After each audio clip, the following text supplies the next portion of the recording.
Good morning friends. আমার নাম অজয়। তো আপনাদের স্বাগত আমার ইউটিউব চ্যানেলে। তো আর্যর অপমান বাড়ি ছেড়ে যাওয়ার পথে মানুষই অর্থের অসুস্থতা ঘিরে জেগে উঠেছে পুরনো গোপন কাহিনী এবং মুখ খুললেন রাজলক্ষ্মী আর্যর পুরনো শত্রু দেবরাজ ফিরছে আর্য অপুর জীবনে কি নতুন ঝড়ের ইঙ্গিত সে সম্পর্কে বলবো চলুন বিনা সময় ভিডিও শুরু করা যাক। জি বাংলা চিরদিনই তুমি যে আমার ধারাবাহিক আজকের পর্বের শুরুতে দেখা যায় যে মানুষই অ্যালবাম থেকে একটা বাচ্চা মেয়ের ছবি খুঁজে পায়।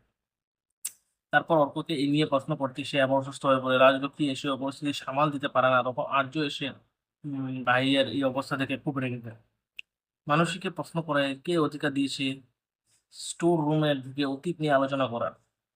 তারপরে মানসিক কিছু উত্তর দেওয়ার আগে আর্য রেগে গিয়ে বেরিয়ে যেতে বলে রাজলক্ষ্মী ভেঙে পড়ে। এই ছবিটা দেখে আর্য সান্ত্বনা দিয়ে বলে যে এত বছর পর যদি সব জানাজানি হয় তাহলে ধরে নিতে হবে নিয়তি। এদিকে অপু বাবা ও খুব রেগে আছেন। মীরা এসে অপুর নামে যেসব কটূক্তি করে গেছে তাই নিয়ে। তারপর আছে যে অপুকে বারবার প্রশ্ন করেন মা বাবা সব, অপু শুধু তার উপর একটু ভরসা রাখতে বলে। অপুর বাবা বলেন যে অপু যদি ওই অফিসে আর যায় তাহলে মরা মুখ দেখবে তার। তারপর তবুও অপু জেদ করে রাতেই অফিস চলে যায়। বাবা হতাশ হয়ে জানান যে মাঝে মাঝে অপুকে তিনি চিনতে পারেন না। অপুও বলে সে নিজেকে চিনতে পারে না। এরপর অফিসে গিয়ে বিদেশি বিদেশি ক্লায়েন্টদের সঙ্গে কনফারেন্স শুরু করে। সারা রাত ধরে নিজেকে প্রমাণ করার তাগিদে অপু কাজ করেই চলে। অন্যদিকে মানুষ অপমানিত হয়ে বাড়ি ছেড়ে চলে যাবে ঠিক করে বাপের বাড়ির দেখে সুটকেস করে জিনিস গাড়িতে তুলতে বললে। এমন সময় রাজলক্ষ্মী এসে মানুষকে বোঝানোর চেষ্টা করে যে আর্য তাকে দাদার মতো ভালোবাসে। বোনকে একটু বকেছে বলে সে বাড়ি ছাড়বে কেন, কিন্তু মানুষই বলে এই অপমানের পর সে আর থাকবে না বাড়িতে।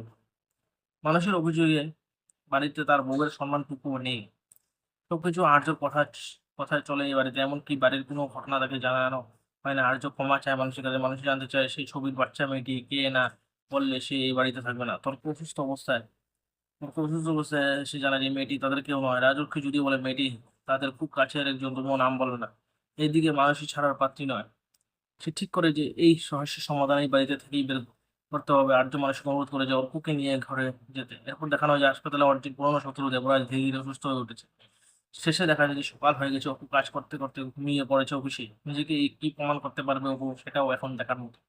তো চিরদিনই তুমি যে আমার এই সিরিয়ালটি কারাগার দেখেন কমেন্ট করে যাবেন, এবং ভিডিওটি ভালো লাগলে অবশ্যই লাইক করে যাবেন এবং সাবস্ক্রাইব করে বেল আইকন দেবেন, সেটাতে আমার নতুন ভিডিও আসলে আপনারা তৎক্ষণাৎ আপনাদের কাছে পৌঁছে। ধন্যবাদ আমার প্রিয় দর্শক।